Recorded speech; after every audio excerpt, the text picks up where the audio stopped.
Դիաննա Գրիգորյանի վերջին զանգ սերիալում Սոսի հոգին չի հանգստանում։ Նա կրկին վերլուծում է իր առևանգման օրը տեղի ունեցած իրադարձությունները և մի կարևոր հանգամանք է հիշում։ Հիշում է, որ Զավենիչն առաջիններից մեկն էր, ով իմացել էր իր անհետացման մասին։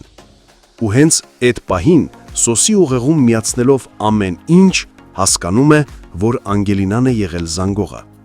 Այդ միտքը Սոսին հանգիստ չի տալիս։ Նա միանգամից ուղղվում է դեպի Անգելինայի տուն։ Դուռը բացում է Վիկտորիան։ Սոսը մտնում է ներս ու շատ հստակ, կոնկրետ հարց է տալիս։ Իմ մոտից գնալուց հետո, ինչի համար է Անգելինան մտահոգվել քո վիճակի մասին։ Ինչու ես դու վատացել։ Ավագը շփոթվում է։ Վիկտորիան նույնպես։ Նրանք փորձում են պահել շունչն ու ձևացնել, թե ոչինչ չի եղել։ Ասում են մի քիչ ճնշում էր բարձրացել, ոչ մի լուրջ բան, բայց Սոսը չի հավատում այդքան պարզաբանումների։ Նրա աչքերից երևում է, որ հասկանում է, որ որևէ բան թաքցվում է իրենից։ Նա որոշում է հարձակվել ճշմարտության վրա այլ կողմից, ու Անգելինայի ներկայությամբ բացահայտ ասում է, թե ինչ խոսակցություն է տեղի ունեցել իր և ավագի միջև։ Սակայն ավագը, չնայած այս բաց խոսակցությանը, կտրականապես հրաժարվում է զարգացնել թեման։ Սոսը ստիպված է ձևացնել, որ հավատացել է, բայց այդ տան շեմից դուրս գալիս արդեն վստահ է։ Ավագն ինչ-որ բան թաքցնում է, և միակ պատճառը Անգելինան է։ Քաղաքի մյուս կողմում իրավիճակը կրկին բարդանում է։ Միքայելը հերթական անգամ խլում է իր որդուն Աննայից։ Նա երեխային բերում է իր տուն, առանց նախազգուշացման, առանց խոսքի։ Սա պարզապես խանդի պահ չէ։ Սա վրեժի հստակ պլանի առաջին քայլն է։ Եվ ինչի վրեժ, որպեսզի Աննան զգա այն, ինչ ինքն էր զգացել տարիներ առաջ։ Բայց Միքայելը մոռանում է, որ իր ձեռքում խաղալիք չէ ոչ երեխան, ոչ էլ Աննան։ Նա երեխայով փորձում է ազդել մոր հոգու վրա, մոռանալով, որ խաղում է անմեղ էակի ճակատագրով։ Մինչ Աննան փորձում է գտնել ճիշտ լուծում այս իրավիճակից դուրս գալու համար, նա անզգուշաբար մի դժբախտություն է բերում իր գլխին։ Լիլիթի ներկայությամբ Աննան պատմում է Սոսի հետ իր համբույրի մասին։ Լիլիթը, ով թաքուն հետևում է ամեն ինչին, լսում է դա ու նրա մեջ բռնկվում է այն ամբողջ չարությունը, որ այսքան ժամանակ գրպանում էր պահում։ Նա միանգամից ուղևորվում է դեպի Սոսի մոտ ու հարձակվում նրա վրա։ Կռիվը թեժանում է, Լիլիթը կորցնում է ինքնատիրապետումը։ Նա չի էլ հասկանում, որ իր այս պահվածքով ոչ թե պաշտպանվեց իր դիրքը, այլ ընդմիշտ կործանեց այն հարաբերությունները, որոնք դեռ փխրուն կերպով կանգնած էին փլուզման եզրին։ Բացի այդ, Լիլիթը նաև զանգում ու այդ մասին պատմում առանց այնել գազազած Միքայելին։ Իսկ այս բախումներից մի փոքր հեռու Էլիզ նույնպես իր պատերազմն է մղում։ Վերջապես գալիս է այն պահը, երբ Հենրին հրաժարվում է որդեգրելու գաղափարից ու վերջնականապես հասկացնում է Էլիզին, որ իր ապագան նրա հետ չի պատկերացնում։ Էլիզը խեղճացած հեռանում է ոչ թե լռությամբ, այլ սպառնալիքով։ Դու ու Անգելինադը երբեք երջանիկ չեք լինելու։ Կյանքը բումերանգ է, ու դուք երկուսն էլ ստանալու եք արժանի պատասխանը։ Այսքանից հետո միայն մեկ հարց է կախված օդում. արդյոք ճշմարտությունը իրոք պետք է բացահայտվի։ Թե այս այն դեպքն է, որ բոլորը գերադասում են ապրել ստի մեջ, միայն թե չբախվեն այն իրականության հետ, որը կարող է բոլորին վերջնականապես կործանել։ Հարգելի հետևորդներ, ինչպես կնայեիք այս սերիալի սցենարին, եթե այդպես էլ ճշմարտությունը չբացահայտվեր։ Միգուցե այդպես ավելի ճիշտ է բոլորի համար։ Գրեք մեկնաբանություն։ Կներես պապ, բայց պիտի դիմանաս, որ նորմալ մշակ եմ։ Արա, անելիքդ արա, դու ինձ կներես, որ ես վիճակով դիմացդ նստած եմ, հերիք չի ստիպված ես վերքերս մշակել։ Պապ, ես ստիպված ոչ մի բան չեմ անում։ Մի ընտանիք ենք բայելով պիտի անեմ։ Պապ, հեն ոնց ես։ Հղի եք, ասեք հղի ենք։ Ես ինչ մի ներկայացում եք խաղում, իբր չգիտենք, հա ինչն է ձեր կտրուկ որոշումների պատճառը։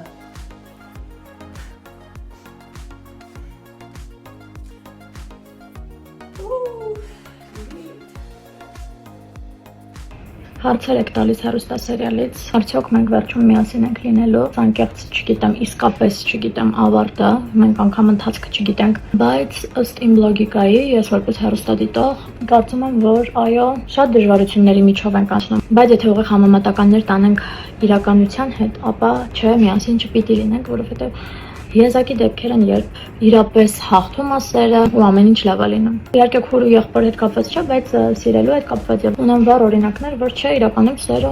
չի հաղթում։ Մենք կլինենք լավատես այս պրոյեկտում եւ կմտածենք, որ սերը հաղթելու է։ Փոքրիկ անդրադարձանել ձեր լավ մեկնաբանություններին, լավ խոսքերին։ Իսկապես դուք ինձ ողջևորում եք, ուժ եք տալիս։ Այն մարդը, ով ինչ որ գործ անում, դա կապ չունի ինչ գործ է, ու ֆիդբեք չի ստանում, չի ուզում աշխատի, մոտիվացիա չի ունենում աշխատելու։ Մի դեպք պատմեմ, նստել էի տաքսի, վարորդը մեկ էլ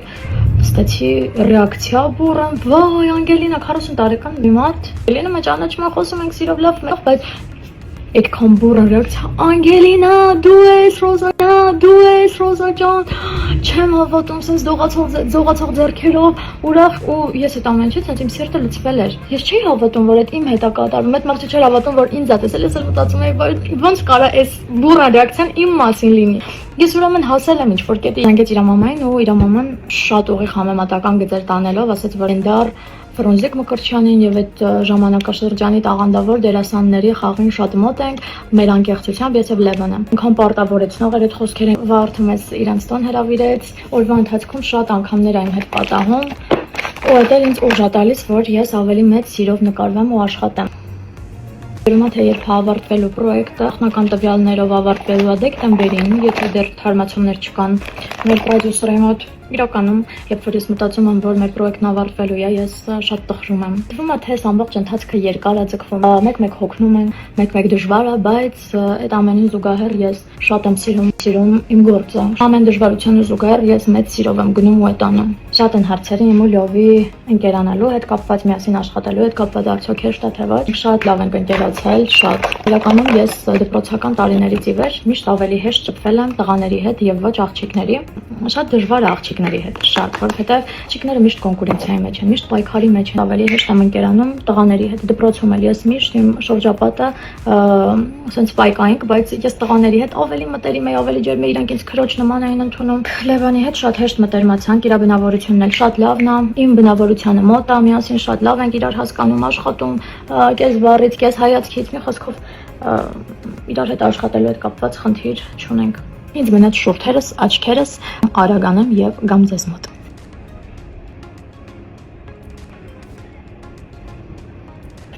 Այո, վերջ։ Այս պահին Լիլիթ եմ դարձել ու պատկերացնում եք, եթե Լիլիթը երգեր Моя душа такая нежная, у колонны каскасвеш. Но он сказал, что нежная душа у меня стерва. Все бабы стервы. Հենց նոր իմացա, որ մենք վերջում միասին չենք լինելու։ Տեսարան եմ անցնում, ձեր ամենասպասված տեսարանն եմ անցնում։ Սպասում եմ Լյովը գա,